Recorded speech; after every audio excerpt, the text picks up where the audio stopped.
Wabarakatuh.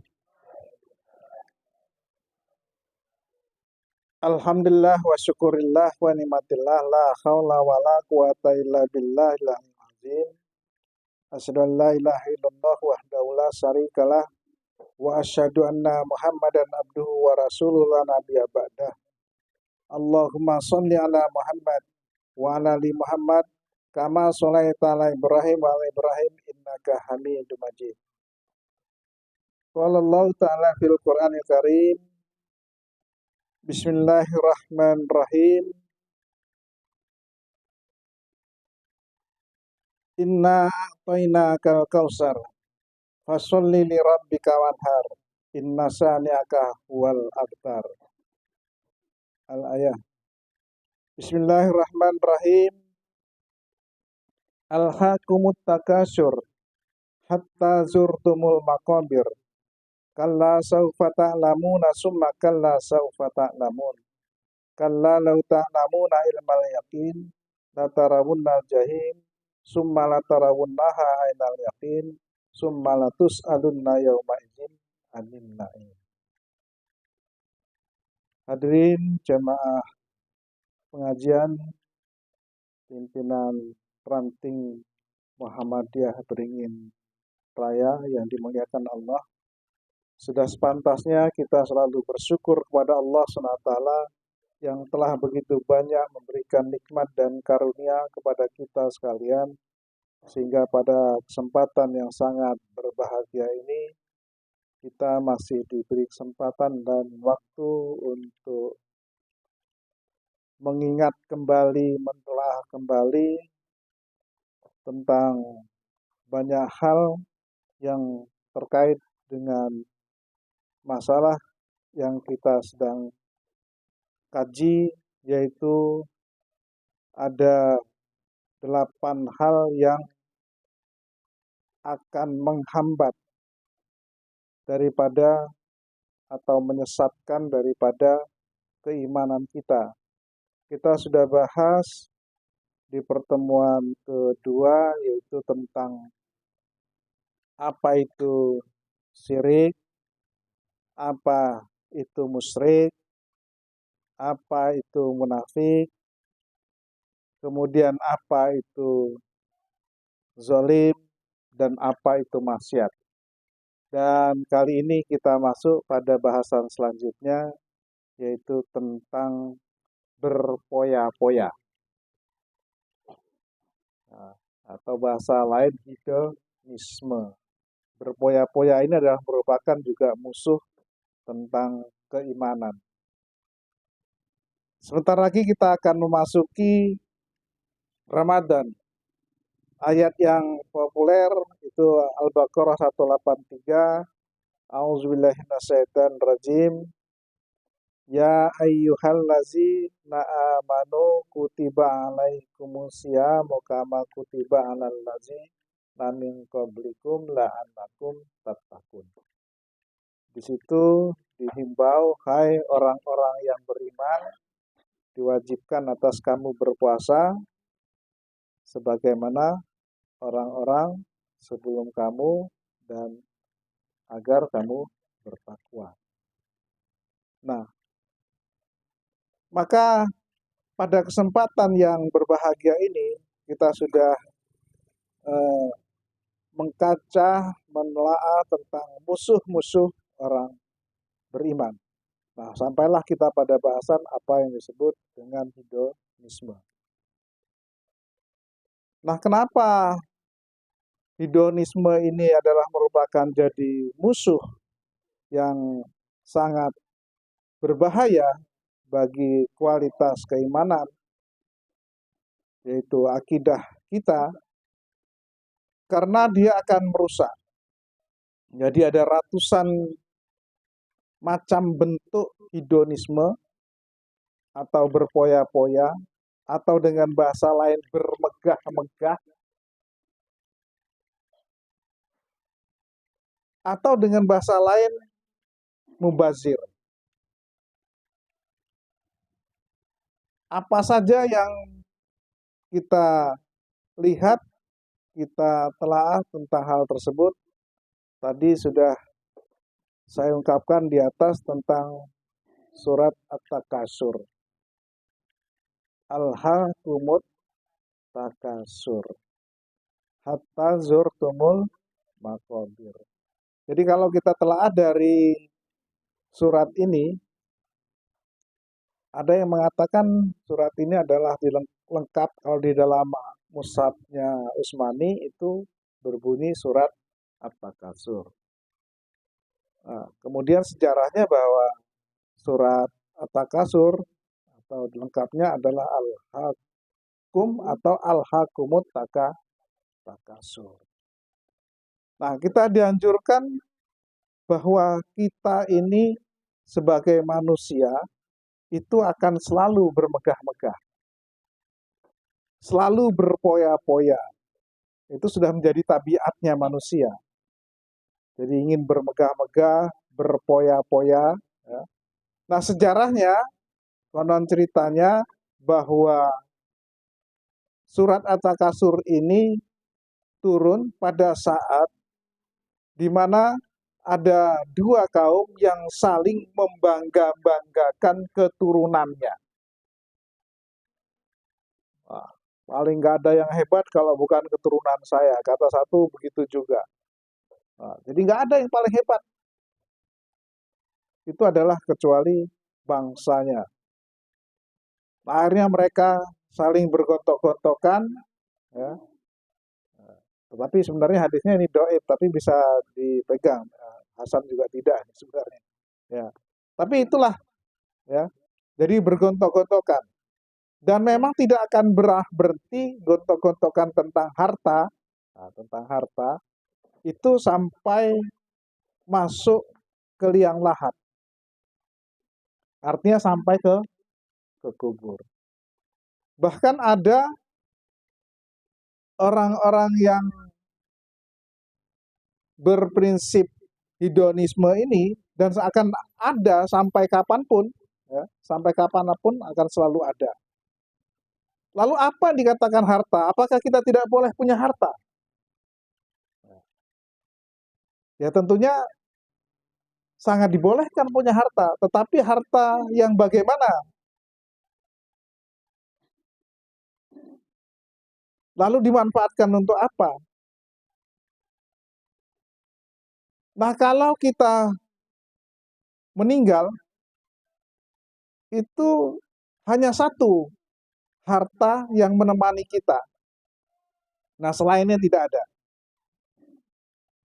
Jadi, yang dikatakan harta itu adalah segala sesuatu yang kita nikmati dari Allah SWT, apapun bentuknya.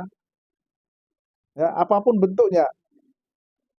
Berarti harta itu tidak harus berbentuk uang, tidak harus berbentuk tanah, tidak harus berbentuk rumah, lapangan, sawah, dan seterusnya.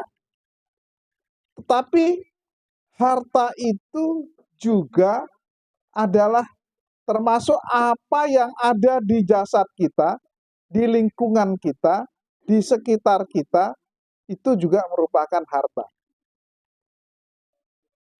Harta yang ada pada diri kita, mulai dari mata, hidung, ya, telinga, mulut, ya, kemudian muka, otak, terus sampai seluruh yang ada pada tubuh kita ini, itu adalah harta yang kita miliki pada jasad kita.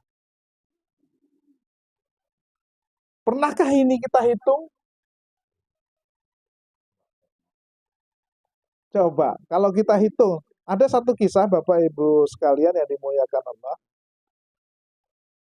Mungkin sudah ada yang pernah dengar bahwa kisah ini ada seorang saudagar di Indonesia yang kaya raya, ya miliarder lah kalau kita bilang di sini, yang selama ini ya sehat-sehat saja, tidak ada masalah. Nah, pada satu ketika sebenarnya ada gejala jantung yang kemudian pas saat umroh tahu-tahu ngedrop. Nah, pas ngedrop itu lalu dibawalah oleh eh, tim dokter, tim kesehatan ke rumah sakit.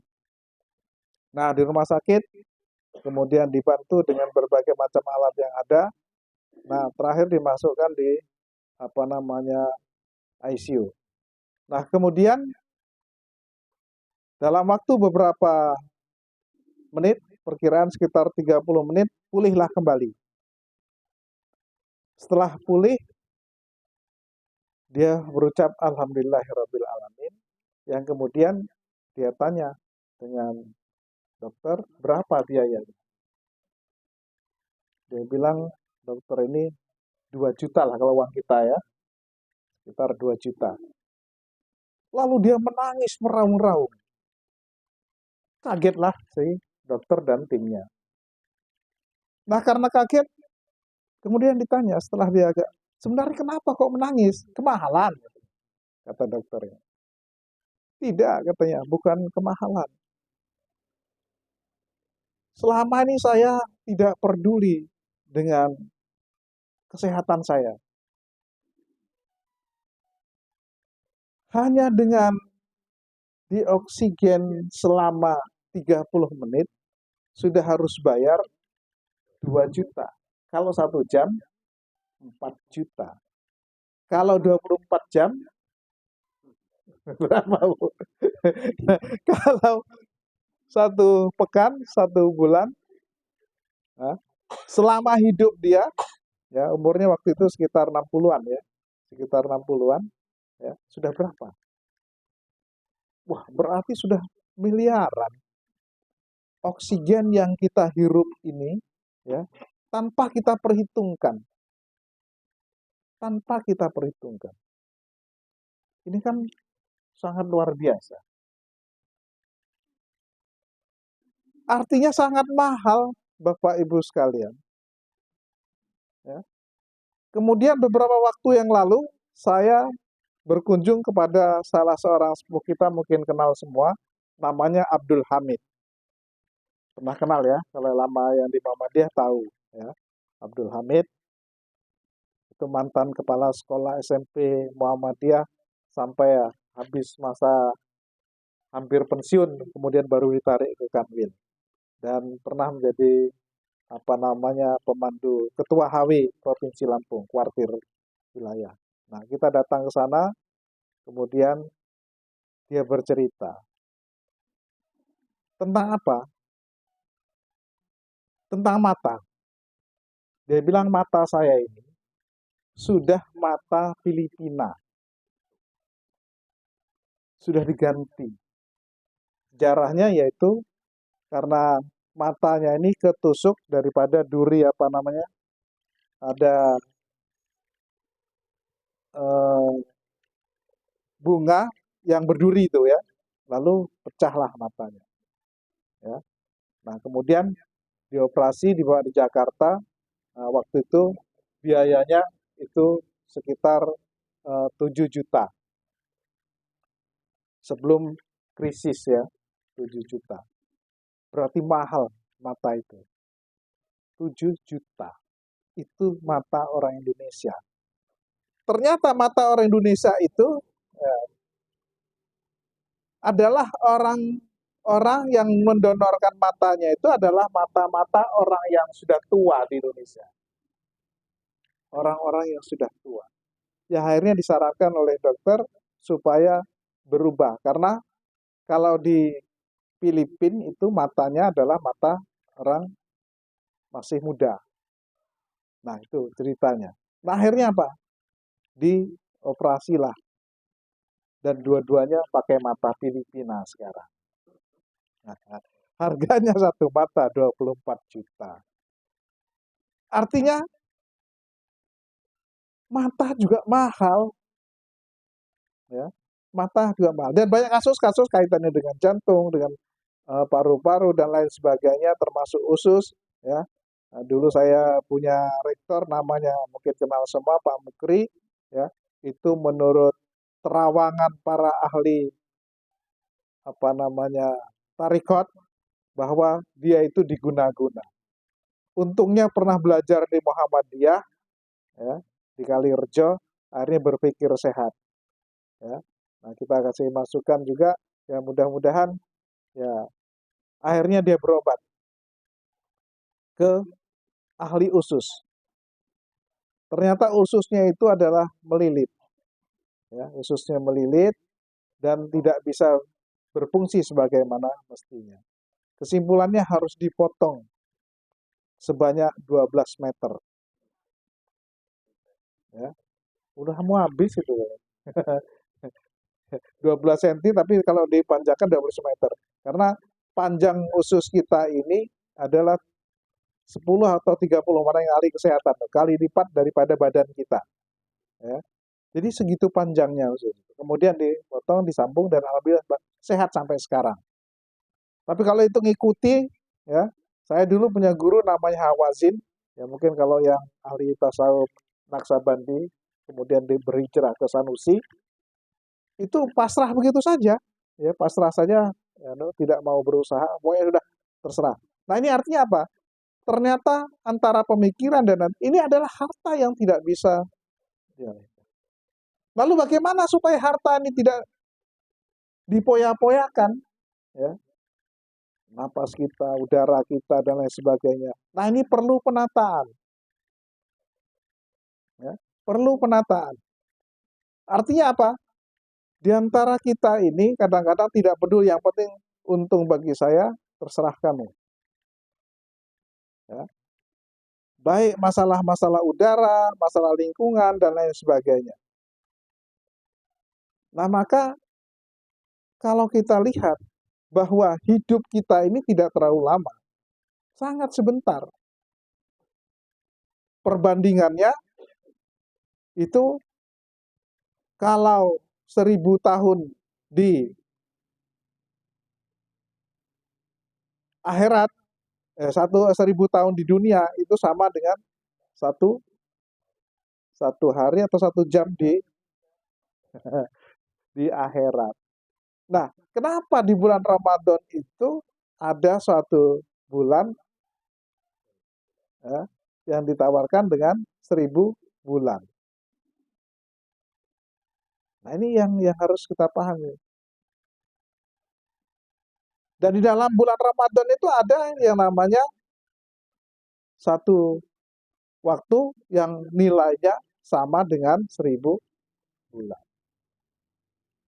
Nah, kalau kita akan memahami ini, tentunya kita akan raih.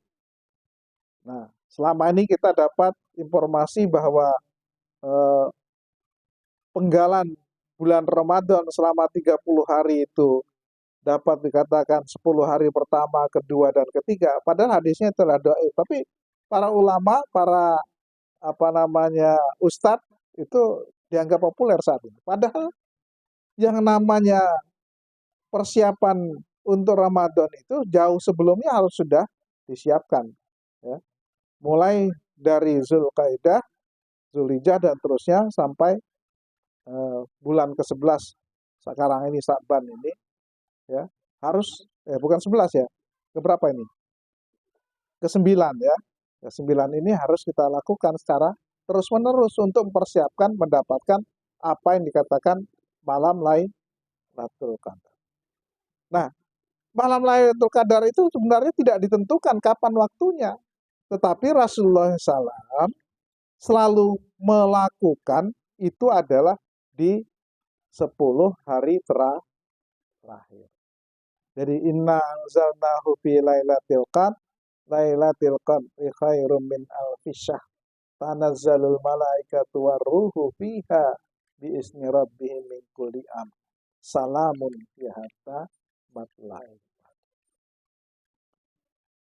Nah, kita sambut Ramadan dengan marhaban ya Ramadan. Nah, tentunya karena di bulan Ramadan ini, nah, ini tepat sekali bahasan kita di bahasan terakhir, ya, itu banyak orang berpoya-poya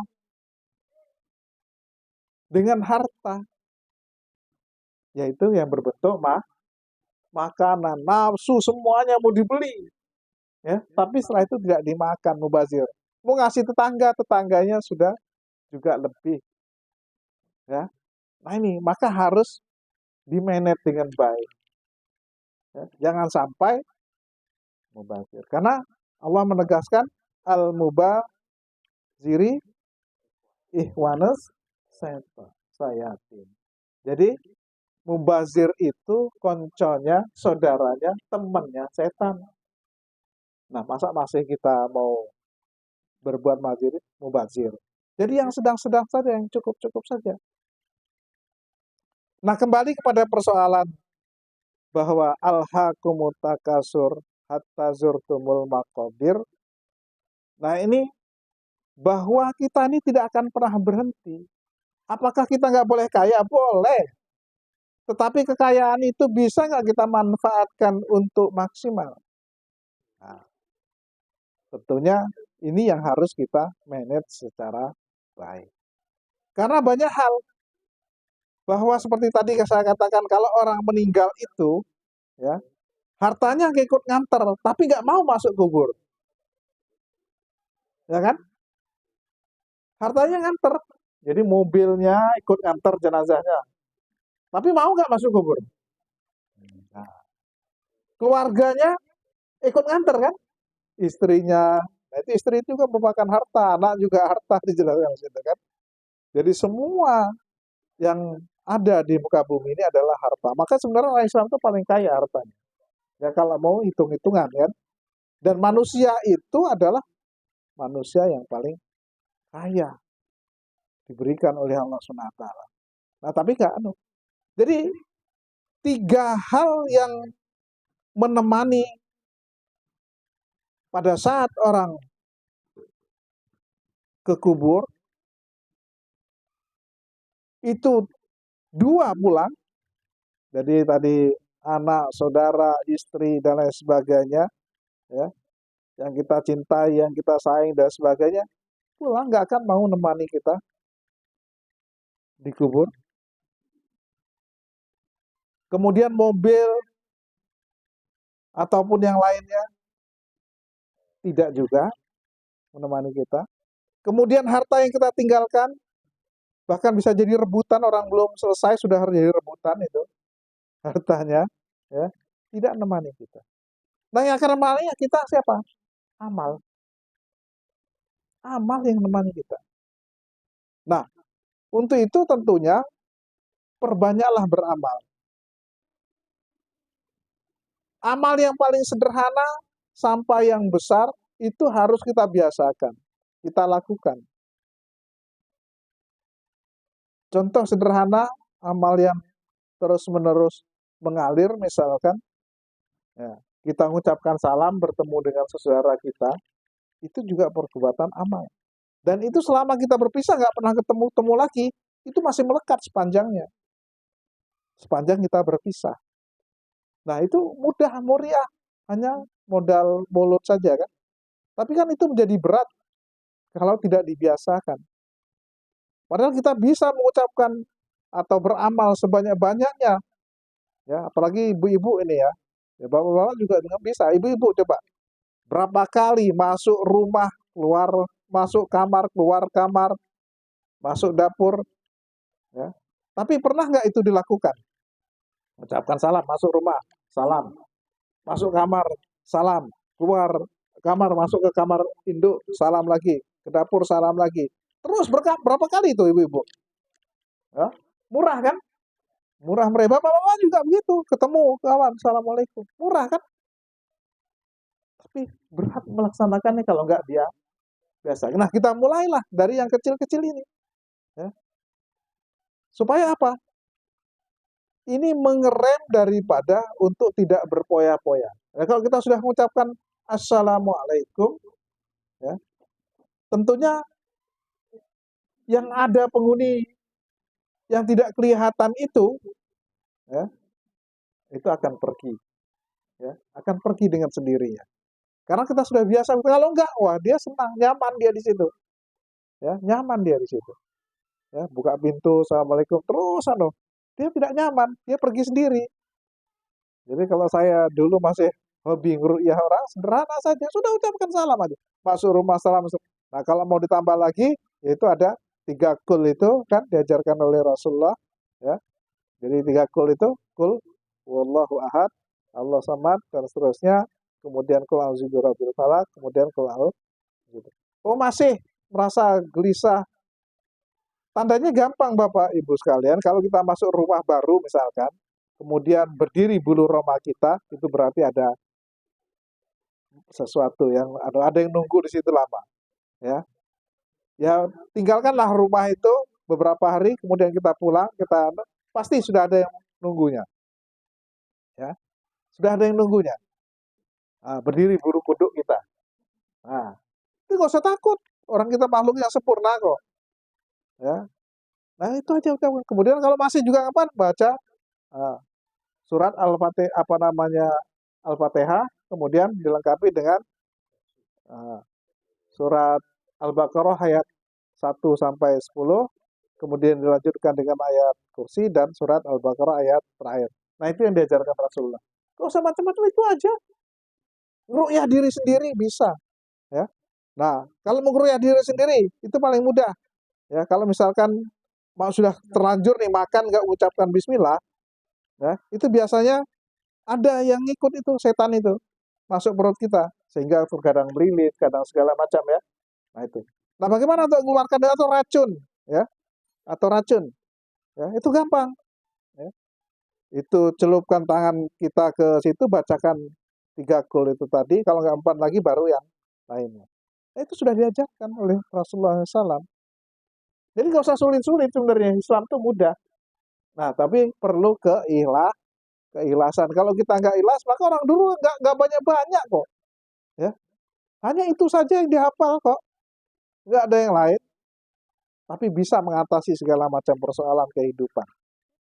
Nah, termasuk misalkan harta yang kekayaan yang ada pada diri kita ini sangat mudah sebenarnya kalau kita mau, ya, untuk memeliharanya, merawatnya, ya, baik jasad kita atau hati kita, untuk tidak berburuk sangka kepada orang lain. Ini adalah merupakan harta juga. Nah, kalau kita masih berburuk sangka kepada orang lain, ya, atau bahasa kerennya negative thinking terus dengan orang lain, ini adalah penyakit hati. Nah, penyakit hati itu adalah merupakan harta yang sangat berbahaya. Jangan dipelihara, harus kita lawan. Maka harus biasakan positive thinking. Kepada siapapun, apalagi kepada Allah. Kita doa nih, bertahun-tahun berdoa kok nggak pernah dikabulkan oleh Allah SWT, kemudian mulai bersangka. Ya. Nah, bersangka akhirnya dengan Allah SWT, Allah kok dilawan. Ya. Nah, itulah akibatnya kalau kita ngelawan Allah. Nah, sama dengan beberapa kasus yang kita lihat, misalkan baru-baru ini kita ngadakan pilpres, kemudian anggota dewan dan lain sebagainya, sebentar lagi pilkada. Nah, ini biasa kan orang melakukan perbuatan tidak baik, apa dengan bahasa negative thinking atau black campaign, ya. Nah, kalau itu dilakukan, maka akan kembali ke diri kita sendiri. Ya. Artinya kita tidak bisa memelihara tangan kita, lisan kita, lidah kita, pendengaran kita, padahal makanya perlu kita seleksi. Ya. Jadi inilah yang harus kita, tidak semua yang manusiawi itu Islami. Tidak semua yang manusiawi itu Islami. Tapi yang Islami, arti yang diperintahkan oleh Allah SWT secara Islam pasti, ya, Islami, manusiawi. Cuman kadang-kadang manusia yang tidak sadar kalau apa yang diberikan Allah kepada kita itu adalah merupakan sesuatu yang sangat manusiawi. Tapi kadang-kadang kita tidak sadar itu, tidak menyadari bahwa itu adalah merupakan suatu perbuatan yang sangat manusiawi. Ya. Sehingga apa? Kalau kita kembali kepada perilaku zolim yang kita pernah bahas beberapa waktu yang lalu, maka kezoliman yang sangat berbahaya itu menyekutukan Allah. Atau dengan kata lain, musyrik. Atau dengan kata lain, lebih para lagi ingkar atau kafir kepada Allah SWT. Nah, inilah yang perlu kita pahami bagaimana kita untuk menata bagaimana harta itu adalah bermanfaat. Bermanfaat. Jadi jangan sampai kita tidak memanfaatkan harta. Maka di akhir ayat itu dikatakan, ya, alhaqumut takasur hatta zurtumul maqabir kalla sawfa ta'lamun summa kalla sawfa ta'lamun kalla law ta'lamuna ilmal yaqin la tarawuna summa la tarawunaha ainal yaqin. Nah, ini apa? Nikmat-nikmat yang Allah berikan kepada kita kalau tidak kita syukuri itu juga berbahaya. Nah, nikmat-nikmat yang Allah berikan kepada kita itu adalah merupakan harta yang sangat besar manfaatnya bagi kita. Nah, kita harus menyadari itu. Nah, kalau ini tidak kita sadari, maka proses untuk mencapai takwa yang dijanjikan oleh Allah SWT dalam surat Al-Baqarah ayat 183 tadi, maka tidak akan. Nah, artinya apa? Tujuan akhirnya itu adalah konsisten melaksanakan kebaikan di muka bumi. Bukan keburukan, tapi kebaikan. Jangan pernah bosan melakukan kebaikan walaupun sedikit. Walaupun tidak ada yang menghargai. Nah, untuk meraih itu, itulah nanti kita akan menjadi manusia yang suci. Tapi kita tidak boleh sombong. Wah, saya ini adalah manusia yang suci. Saya sudah sholat, sudah puasa, sudah haji, sudah sedekah. Nggak boleh. Ya, tidak boleh. Jalan untuk itu, ya, itu harus kita lakukan. Tapi tidak boleh kita sombong mengatakan bahwa kita sudah suci. Itu tidak diperbolehkan. Nah, kesombongan yang semacam ini itu adalah merupakan pengikisan terhadap harta-harta yang berbentuk nikmat yang Allah berikan kepada kita dan akan membawa kesengsaraan hidup kita di masa kini dan masa mendatang. Maka berpoya-poya itu apapun bentuknya tidak boleh. Dan batasannya sudah jelas, al-mubaziri ahwanu sayatin. Mubazir itu adalah temannya setan. Nah, setiap manusia sekali lagi masih punya kemampuan dan kemauan untuk selalu mencintai hartanya, tetapi tidak boleh berlebih-lebihan. Cinta boleh, tetapi jangan sampai menyesatkan kita. Dan ingat, harta tidak kita bawa mati, yang kita bawa mati itu adalah amal. Maka dari sekarang biasakanlah bersedekah walaupun kecil. Kita sudah senang, bersedekah dimulai dari diri sendiri, sedekah subuhnya sudah jalan, nanti teruskan ditingkatkan yang lainnya, ya. Kemudian itulah yang akan kita bawa nanti di akhir zaman. Saya kira itu sekedar telah kita pada sore hari ini. Mudah-mudahan kita menyambut bulan suci Ramadan ini dengan ikhlas dan marilah kita saling melepaskan kesalahan-kesalahan baik sengaja ataupun tidak sengaja yang kita lakukan, saling bermaaf-maafan untuk menghadapi itu. Seharusnya tidak perlu dari sekarang, dari dulu juga harus begitu. Setiap ada orang berbuat salah pada kita, segera kita maafkan supaya kita pulang. Kemudian biasakan untuk positive thinking. Saya kira itu, Pak. Terima kasih. Wassalamualaikum warahmatullahi wabarakatuh.